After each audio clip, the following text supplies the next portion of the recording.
Hello students, आज हम लोग कोऑर्डिनेशन कंपाउंड के लेक्चर 16 में वार्नर्स थ्योरी के रिमेनिंग पार्ट पर डिस्कस करेंगे।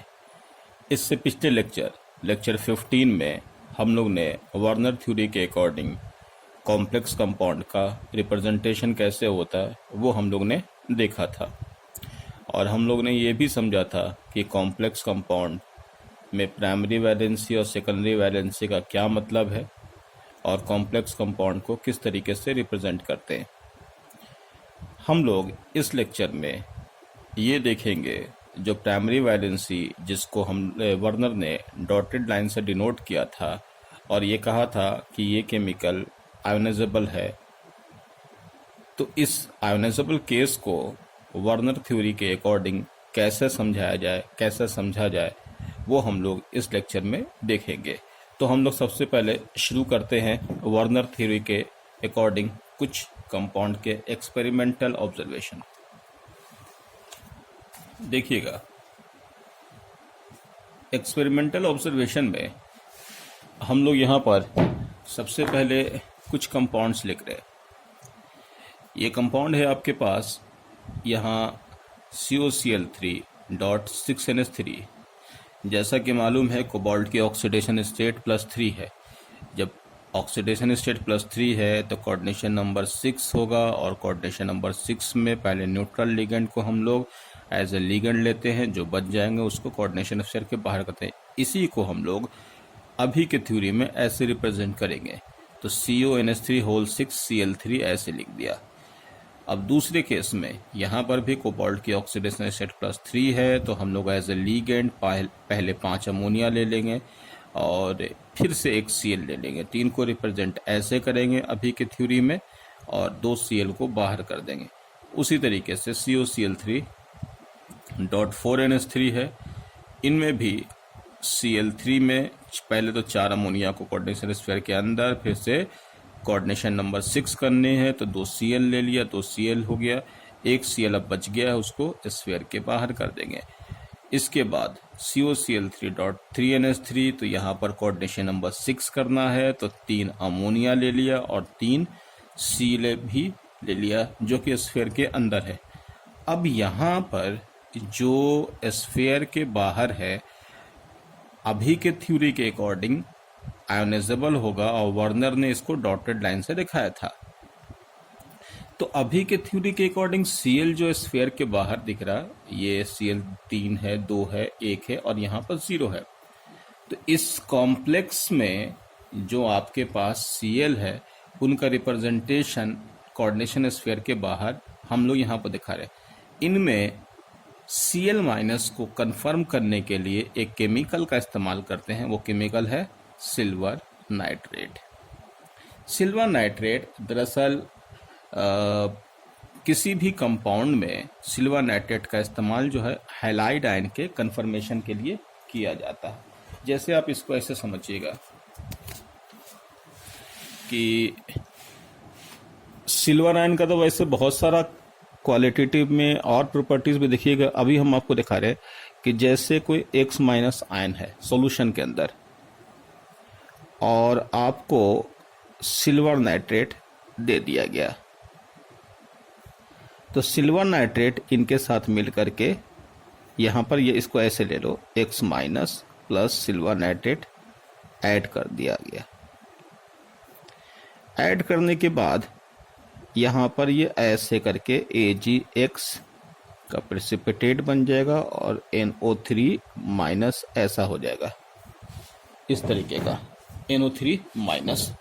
अब इसको और आसान तरीके से समझना, तो इसको ऐसे मान लो MX कोई मेटल का हैलाइड आयन है, सिल्वर नाइट्रेट ऐड किया गया, ठीक है।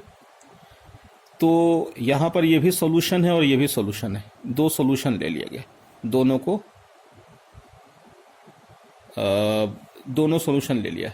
अब यहाँ पर डबल डिस्प्लेसमेंट रिलेशन, इसको हम लोग ये फर्स्ट मान ले, इसको सेकंड मान ले, उसी तरीके से इसको फर्स्ट मान ले, इसको सेकंड मान ले, इसका फर्स्ट इसके सेकंड के साथ, इसका फर्स्ट इसके सेकंड के साथ, तो MnO3 बना दिया और यहाँ पर बन गया AgX। ये आपके पास कंपाउंड है एक्स वाला जो केमिकल। यहाँ आपके पास एक बात और समझिएगा। अच्छा, ये नाइट्रेट जो मैंने लिया है ना, मेटल नाइट्रेट में सिल्वर नाइट्रेट से मतलब नहीं है। एक्चुअल में किसी भी मेटल का नाइट्रेट जो होगा वो सॉल्युबल होगा। यानी कि कोई नाइट्रेट लिखा हुआ है और यहाँ पर कोई भी मेटल लगा दो, कोई भी, चाहे वो जिंक हो, कोबाल्ट हो, नहीं, किसी भी मेटल का नाइट्रेट पानी में सॉल्युबल होता है।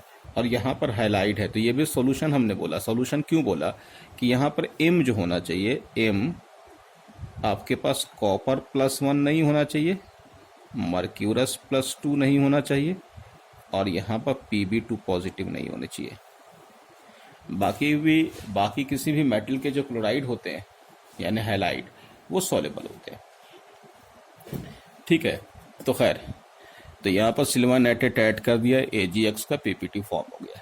AgX की जो पीपीटी फॉर्म हुई है, पीपीटी वाले रिएक्शन हमेशा फास्ट होते हैं और फॉरवर्ड में शिफ्ट होते हैं, तो यहाँ पर AgX बन गया। अब यहाँ पर AgX में कौन सा है, तो X माइनस जो यहाँ पर होगा वो Cl माइनस भी हो सकता है, Br माइनस हो सकता है, I माइनस हो सकता है, यही तीनों X माइनस हो सकता है।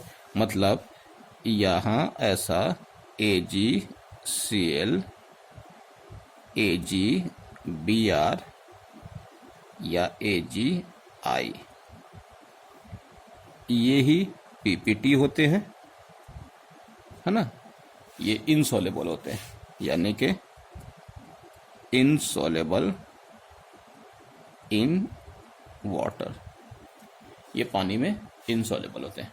AgF नहीं, AgF यानी कि सिल्वर का, हम आपको आगे क्वालिटेटिव में दिखाएंगे कौन कौन से कंपाउंड ऐसे हैं जो पानी में सॉल्युबल होते। AgF सॉल्युबल होता, इसलिए वहाँ पर जो टेस्ट होगा वो फ्लोराइड आयन का नहीं होगा। तो वो जो टेस्ट होगा वो किसका होगा, Cl minus, Br minus, I minus का।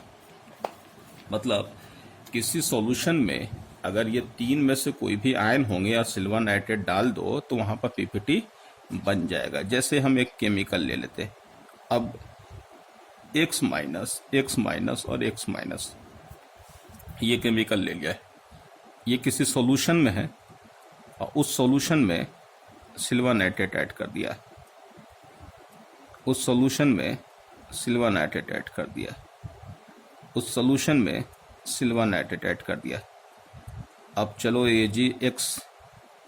AgX और AgX का पीपीटी बन गया। अब पीपीटी फॉर्म हो गया तो यहाँ पर X माइनस में AgCl है कि AgBr है, AgI है, पता नहीं। तो यहाँ पर बताया गया पीपीटी जो है वो कैसा है, वाइट कलर का। वो पीपीटी कैसा है, वाइट कलर का। यहाँ पर पीपीटी कैसा है, ये पीपीटी है लाइट येलो, और ये वाला पीपीटी कैसा है, येलो। ये हो गया पीपीटी। अब जब वाइट है तो यहाँ पर X जो होगा वो X कौन सा होगा, X माइनस Cl माइनस होगा, यानी कि वो केमिकल हो जाएगा AgCl। और अगर यहाँ पर लाइट येलो है तो X माइनस जो होगा Br माइनस होगा, तो पीपीटी जो होगा वो किसका होगा, AgBr का। और यहाँ जो X माइनस हुआ कौन सा होगा, I माइनस AgI। मतलब किसी सॉल्यूशन में अगर हैलाइड आयन है और हैलाइड आयन में Cl माइनस है तो उस पीपीटी का कलर जो है सिल्वर नाइट्रेट के ऐड करने के बाद वाइट हो जाएगा। और अगर उस हैलाइड आयन में Br माइनस है तो पीपीटी का कलर जो है वो येलो दिखेगा, यानी लाइट येलो दिखेगा। और अगर X माइनस में I माइनस है तो यहाँ पर सिल्वर नाइट्रेट ऐड करने के बाद ये डार्क येलो दिखेगा, यानी येलो पीपीटी से पहचान आ जाएगा। तो ये तो हुआ एक सॉल्यूशन के अंदर मौजूद हैलाइड आयन को पहचानना। हम लोग यहाँ पर जो अभी फिलहाल ये क्वालिटेटिव में डिटेल में हम लोग हैलाइड आयन का टेस्ट करेंगे तो वहाँ पर पढ़ेंगे कॉम्प्लेक्स में यानी कोऑर्डिनेशन कंपाउंड में जो हैलाइड आयन है उसका पहचानने का क्या तरीका है। तो अभी आप ये समझ लो कि जो भी आयन सॉल्यूशन में आएगा तो कॉम्प्लेक्स का मतलब है कि वो हैलाइड आयन कोऑर्डिनेशन स्फीयर के बाहर होना चाहिए। समझ रहे हो मेरी बात? कोऑर्डिनेशन स्फीयर के बाहर अगर होगा तभी तो उसकी पीपीटी फॉर्म होगी। जैसे मैंने यहाँ पर आपसे पूछा कि ये कंपाउंड ले लिया, जैसे MlX है, Cl है, और यहाँ पर आपके पास Cl2 है। अब पूछा जाए कि कितने Cl आयोनाइज होंगे, कितने Cl का पीपीटी बनेगा। अगर सिल्वर नाइट्रेट ऐड कर दिया जाए तो सिर्फ इसी का बनेगा, इसका तो बनेगा नहीं, यानी कि आप बोलोगे 2AgCl का पीपीटी बनेगा। फिर से ले लें, MlY ले लिया, Br ले लिया और यहाँ पर Cl ले लिया। फिर से पूछा जाए कि सिल्वर नाइट्रेट आपने ऐड कर दिया तो कितने केमिकल यानी कौन सा पीपीटी बनेगा, तो वाइट भी बनेगा क्योंकि Cl बाहर है। फिर इसी एग्जांपल को ऐसे ले लो, MlZ Cl और Br। अब स्फीयर के बाहर क्या है, Br है, तो सिल्वर नाइट्रेट ऐड करने के बाद कौन सा पीपीटी बनेगा, किसका बनेगा, AgBr का। तो ये आपके पास आयोनाइज करने का तरीका है। एक और एग्जांपल देख लें, यहाँ पर MlZ, यहाँ पर Br और ये I है, सिल्वर नाइट्रेट ऐड कर दो। आपसे पूछा जाए कि पीपीटी किसका बनेगा, तो आप बोलोगे फिर से AgI का ही बनेगा, जबकि इस जगह पर Br और I दोनों है। तो हम लोग यहाँ से इस केमिकल से ये कंफर्म भी कर पाएंगे कि कौन सा केमिकल कोऑर्डिनेशन स्फीयर के बाहर है या अंदर है। जैसा हम लोग यहाँ पर कॉम्प्लेक्स पढ़ रहे हैं तो कॉम्प्लेक्स में तो कोऑर्डिनेशन स्फीयर के थ्रू हम लोग को पहचान में आ जाएगा।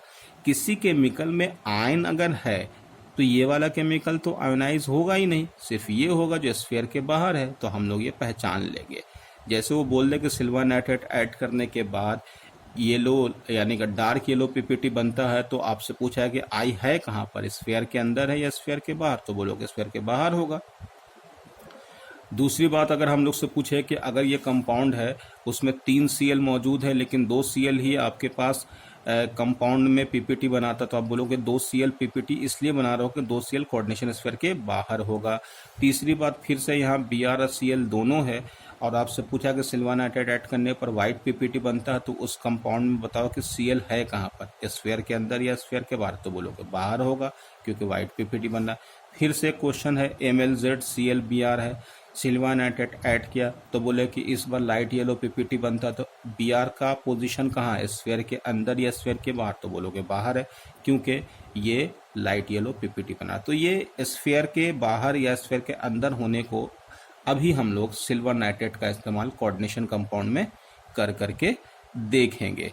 तो यहाँ पर हम लोग के पास जो वर्नर थ्योरी के अकॉर्डिंग कुछ कंपाउंड दिए हैं उस पर हम लोग थोड़ा डिस्कस कर लेते हैं। तो यहाँ देखिएगा, COCl3.6NH3 है और तो आपको मालूम है Cl3 ऐड किया, तो इसमें Cl3 ऐड करने के बाद जो पीपीटी बनेगा वो Ag का इसके साथ बन जाएगा।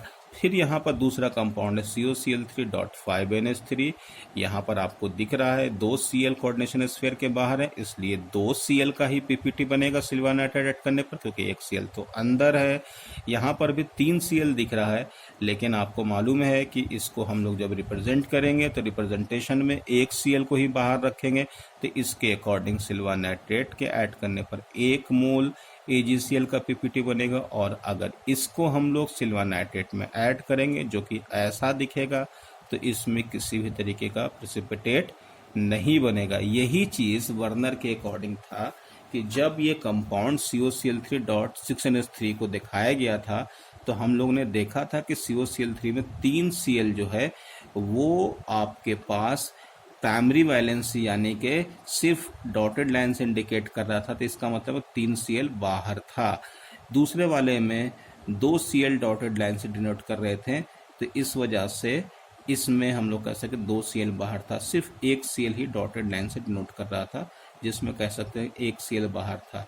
और इस वाले में तो आपको मालूम है कि तीनों स्फीयर के अंदर है, इसलिए पीपीटी फॉर्म नहीं करेगा। तो इसी को हम लोग यहाँ पर इस एग्जाम्पल में देख रहे हैं। ये कंपाउंड है, सिल्वर नाइट्रेट में ऐड किया तो यहाँ पर देख सकते हैं जो Cl बाहर है 3AgCl हो गया, नाइट्रेट यहाँ आ गया, और दूसरा केमिकल यहाँ पर आपके पास 2Cl, तो इसके अकॉर्डिंग 2AgCl हो गया, नाइट्रेट यहाँ आ जाएगा।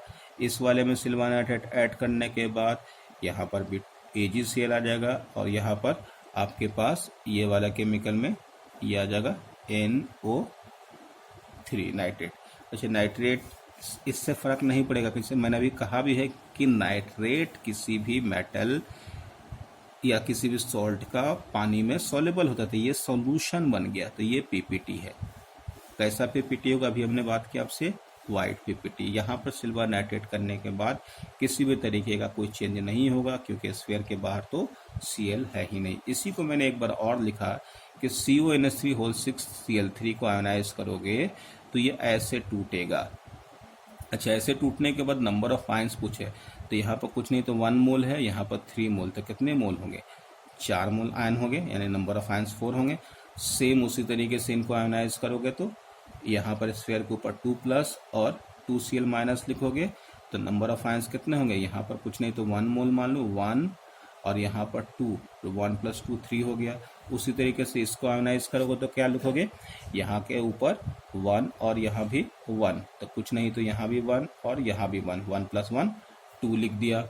इस वाले केमिकल को आयोनाइज करोगे तो किसी भी तरीके का आयोनाइज नहीं होगा, नंबर ऑफ आयंस 0। अब यहाँ पर क्वेश्चन में पूछा कि मोलर कंडक्टिविटी 1 2 3 4। मोलर कंडक्टिविटी मतलब हम लोग ये कहते हैं कि कॉम्प्लेक्स में उनकी कंडक्टिविटी ज़्यादा होगी जिसमें मोल्स ऑफ आयंस ज़्यादा होंगे, तो नंबर ऑफ आयंस जहाँ पर ज़्यादा होंगे उसकी कंडक्टिविटी ज़्यादा होगी। तो कंडक्टिविटी का ऑर्डर पूछा आपसे, तो फर्स्ट वाले में 4 आयन है तो इसकी सबसे ज़्यादा कंडक्टिविटी, इसमें 3 है तो उससे थोड़ा कम, इसमें 2 है तो इसमें और कम, इसमें 0 तो सबसे कम। तो मोलर कंडक्टिविटी का ऑर्डर हम लोग ने लिखा 1 2 3 4 इस कॉम्प्लेक्स के अकॉर्डिंग। अब लिखा number of Cl minus ion precipitate as 1 2 3 4, तो 1 में अगर आप ऐड करो तो कितने Cl माइनस प्रेसिपिटेट होंगे, 3 बाहर है तो 3 होंगे, तो 3 मैंने लिख दिया है। और दूसरे में number of ions Cl minus precipitate बताओ कितने होंगे, 2 ही Cl बाहर है ना, तो 2 AgCl बना था तो 2 लिख दिया मैंने। इस वाले में कितने Cl बाहर है, 1 ही Cl बाहर है तो 1 AgCl का प्रेसिपिटेट बनेगा, और 4 में कितना हो जाएगा, 0 होगा, क्योंकि यहाँ पर कोई आयन तो है ही नहीं। तो यहाँ पर Cl माइनस का प्रेसिपिटेट भी देख लिया। अब नेक्स्ट में हम आपको और कुछ एग्जाम्पल लेकर के दिखाते हैं। इसमें देखिएगा, ये कोई फॉर्मूला है, क्वेश्चन है, ये आपको एनसीईआरटी में मिलेगा, मैंने वहीं से लिया है। क्वेश्चन दिया हुआ PdCl2.4NH3 NiCl2.6H2O PtCl4.2HCl COCl3.4NH3 PtCl2.2NH3। ये है आपके पास एक फॉर्मूला है जो उन्होंने वर्नर थ्योरी के अकॉर्डिंग दिया है, कॉम्प्लेक्स नहीं दिखाया, लेकिन एक इंफॉर्मेशन लिखा, मोल्स ऑफ AgCl प्रेसिपिटेटेड पर mole of the compound with access silver nitrate. यहाँ पर इन्होंने बता दिया है कि अगर आप सिल्वर नाइट्रेट ऐड करते हैं तो कितने मोल्स AgCl प्रेसिपिटेट बनेंगे, तो इस कंपाउंड में 2 बनेंगे, इस कंपाउंड में 2 बनेंगे, इस कंपाउंड में 0 बनेंगे, इस कंपाउंड में 1 बनेंगे और इस कंपाउंड में 0 बनेंगे। अगर ऐसी इंडिकेशन है तो उसमें क्वेश्चन में पूछा गया है कि इस इंफॉर्मेशन के बाद सेकेंडरी वैलेंसी बताइए क्या होगा। समझिएगा, PdCl2.4NH3 को जब सिल्वर नाइट्रेट में ऐड करते हैं तो यहाँ पर 2 AgCl का प्रेसिपिटेट फॉर्म होता है, तो पूछा गया है कि इस कंपाउंड में सेकेंडरी वैलेंसी क्या होगी। और उसी तरीके से जब इस कंपाउंड को ऐड किया गया है तो यहाँ पर 2 AgCl का पीपीटी बन रहा, तो उसमें सेकेंडरी वैलेंसी पूछी गई है। सेम इसी तरीके के कंपाउंड में सिल्वर नाइट्रेट भी ऐड करके AgCl का पीपीटी नहीं बनता, तो उसकी सेकेंडरी वैलेंसी बताइए। COCl3.4NH3 में भी 1 मोल AgCl का पीपीटी बनता है, उसमें सेकेंडरी वैलेंसी बताइए और इस वाले में बताइए। तो आपको यहाँ इन सारे कंपाउंड की सेकेंडरी वैलेंसी बताने में कोई ज़्यादा दिक्कत नहीं होनी चाहिए। हम आपको इससे पहले इस कंपाउंड की बात कर लें। अब बताओ कि ये चीज़ हम लोगों ने पहले भी डिस्कस किया है। PDCl, PDCl2.4NH3। पहले तो सबसे पहले बताइएगा कि पैलेडियम का ऑक्सीडेशन स्टेट क्या है। यहाँ पर 0 तो यहाँ पर कितना होगा, 2 होगा। और मैंने आपको एक टेक्निक बताई थी कि पैलेडियम और प्लेटिनम की कोऑर्डिनेशन नंबर 4 होगी जब इसकी ऑक्सीडेशन स्टेट 2 होगी। तो इसकी कोऑर्डिनेशन नंबर 4 लिख दो। 4 कैसे लिखोगे, तो क्योंकि यहाँ पर न्यूट्रल भी है और यहाँ पर निगेटिव है, तो पहले क्या ले लेंगे, न्यूट्रल ले लेंगे। तो PTNH3 यानी PDNH3 होल ट्वाइस हो गया Cl2। अब आपको यहाँ से क्लियर हो गया। वैसे आपको यहाँ से क्लियर हो गया कि यहाँ पर 2 Cl बाहर है। जब इसको सिल्वर नाइट्रेट में ऐड करेंगे तो ऐड करने के बाद क्या होगा, तो आपको मालूम है कि यहाँ पर 2 Cl है, तो 2 AgCl का पीपीटी बन जाएगा और plus PDNH3 whole twice whole 4 NO3 whole twice रह जाएगा। तो वही आपको यहाँ पर दिया हुआ है कि वैसे क्वेश्चन उसने दे दिया है कि 2 AgCl का पीपीटी बनेगा। तो सेकेंडरी वैलेंसी कितनी है, सेकेंडरी वैलेंसी या कोऑर्डिनेशन नंबर कितना हो गया, 4 हो गया ना। तो यहाँ पर लिख दो 4, यही पूछ रहा क्वेश्चन में। दूसरा केमिकल लो NiCl2.6H2O। इसमें बोला है कि 2 AgCl का पीपीटी बनेगा। तो सिंपल है, NiCl2.6H2O है, 2 Cl का पीपीटी बनना मतलब क्या हो, 2 Cl बाहर होगा। तो ठीक है, पहले न्यूट्रल ले लो, पानी 6 ले लो, इसको स्फीयर के अंदर ले लो Cl2। तो 2 Cl बाहर है, तो इसका मतलब पीपीटी 2 AgCl का बन जाएगा। तो बताओ यहाँ पर कोऑर्डिनेशन नंबर कितना हुआ, 6 हुआ, यानी सेकेंडरी वैलेंसी कितना हो गया, 6 हो गया। तो यहाँ पर इसको 6 लिख दो।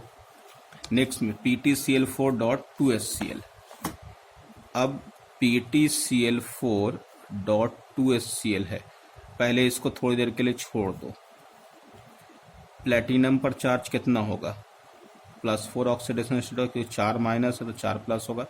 और आपको मैंने कहा है कि Pt+4 होगा तो उसकी कोऑर्डिनेशन नंबर आपको एकदम से ध्यान रखना है, या होगा ही 6 होगा। तो इस केस में 6 कोऑर्डिनेशन नंबर फिक्स हो गया। 6 कोऑर्डिनेशन नंबर के अकॉर्डिंग PTCl4 को ऐसे ही छोड़ दो। HCl को लिख सकते H+Cl-, एक बार और लिख दो H+Cl-।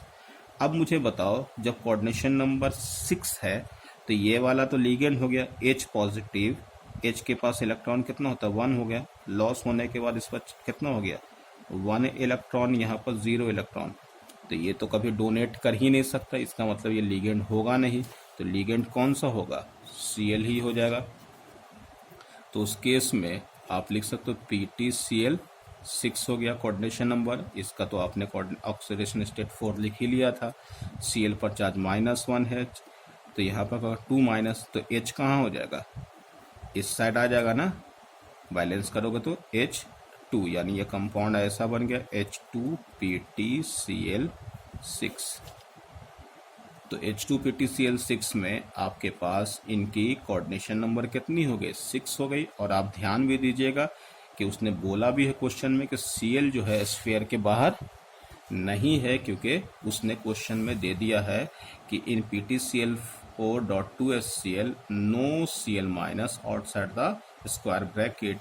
तो यहाँ पर नो पीपीटी, तो यहाँ पर कितना हो जाएगा, फिर से 6 हो जाएगा। इस वाले में तो आप बता सकते हो COCl3.4NH3 में, इस वाले में तो हम लोग ने पहले डिस्कस किया हुआ है।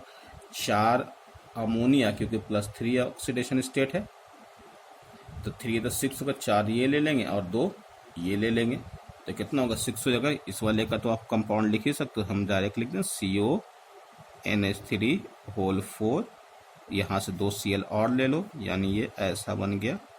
तो देखो बाहर एक ही रहते, उसने लिखा है 1 AgCl का पीपीटी। तो यहाँ पर सेकेंडरी वैलेंसी कितनी हो जाएगी, सेकेंडरी वैलेंसी मतलब 4 ये और 2 ये, तो टोटल 6 ले लेंगे।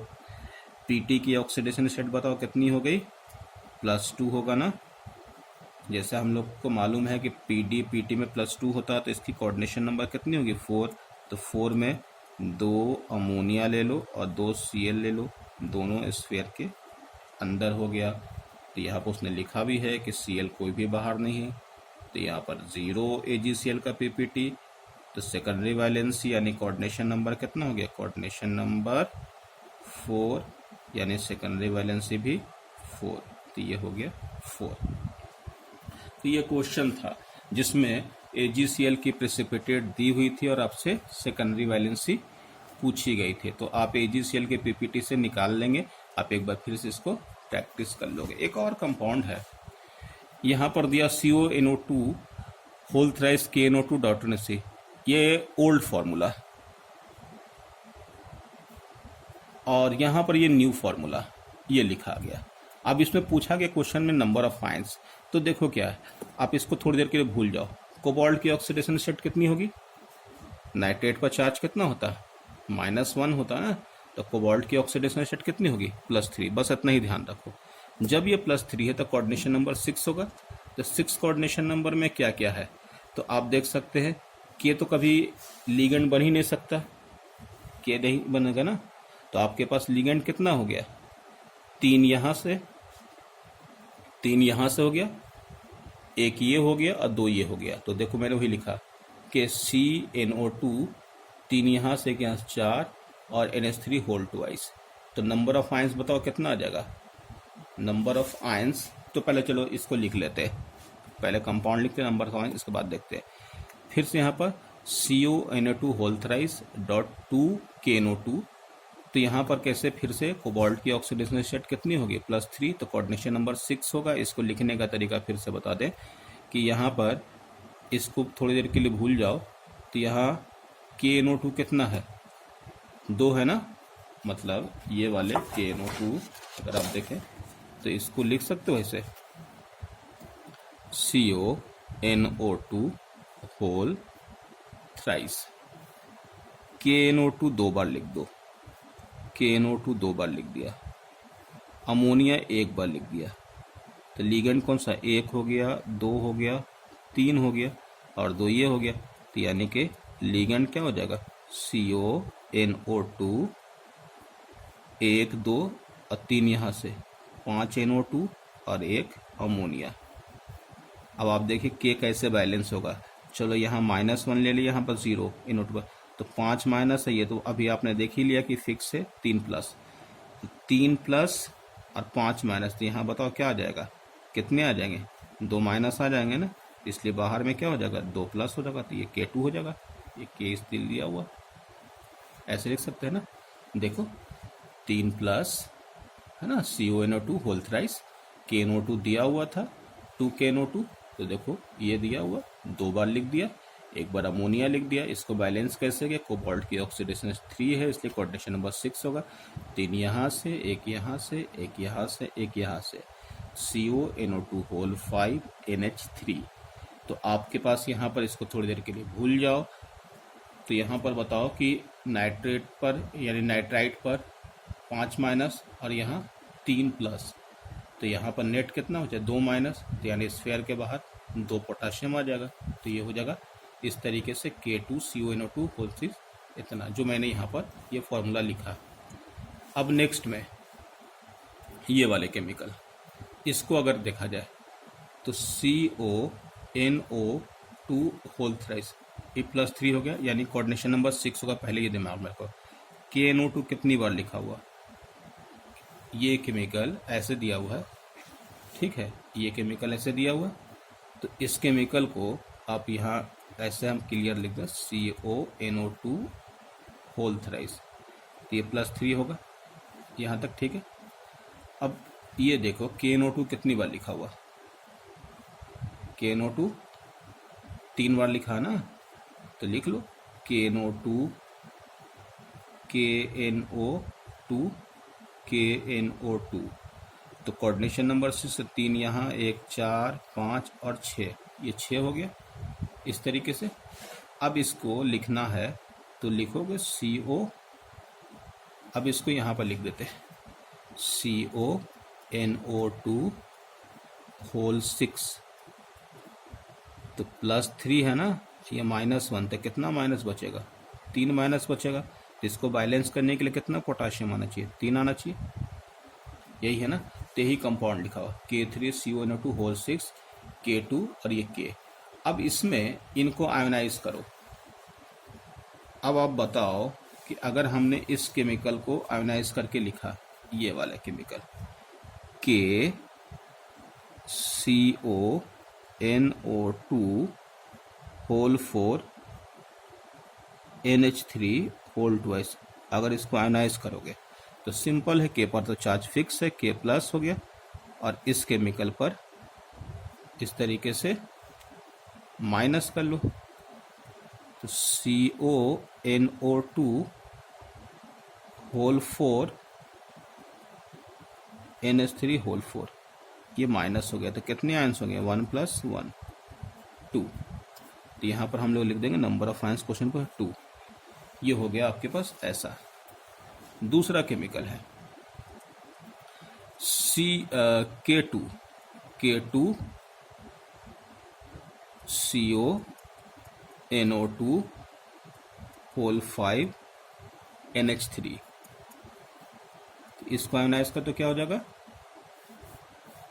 यहाँ 2K प्लस लिखोगा ना, और प्लस ये केमिकल आ जाएगा CONO2 होल 5 NH3 2 माइनस, ऐसा आ जाएगा। तो कितना होगा, 2 और कुछ नहीं तो 1 मान लेंगे, 2 + 1 3 आयन, तो ये हो जाएगा 3 आयन। नेक्स्ट में K3CONO2 होल 6, ऐसा है, तो इसको कैसे लिखोगे, 3K plus CONO2 whole 6 3 minus, तो आयंस कितना, 3 + 1 4 आयंस होंगे, ये हो गया 4 आयंस। तो ये केमिकल का रिप्रेजेंटेशन था वर्नर्स थ्योरी के अकॉर्डिंग। अगर आयंस निकालना हो वर्नर थ्योरी के अकॉर्डिंग, सेकेंडरी वैलेंसी बतानी हो वर्नर थ्योरी के अकॉर्डिंग, कौन सा मोल्स पीपीटी बनाएगा, या प्रेसिपिटेट बनाने के लिए सिल्वर नाइट्रेट का इस्तेमाल किया था, जो स्फीयर के बाहर जो Cl- होगा या Br होगा, I होगा, उसको पीपीटी बना लेंगे। तो इसमें हम लोग वर्नर्स थ्योरी में इतना ही देखेंगे। इसके नेक्स्ट लेक्चर में हम लोग सिडविक थ्योरी की बात करेंगे, जिसमें सिडविक थ्योरी के according effective atomic number rule पर डिस्कस करेंगे। ठीक है, ओके, थैंक यू।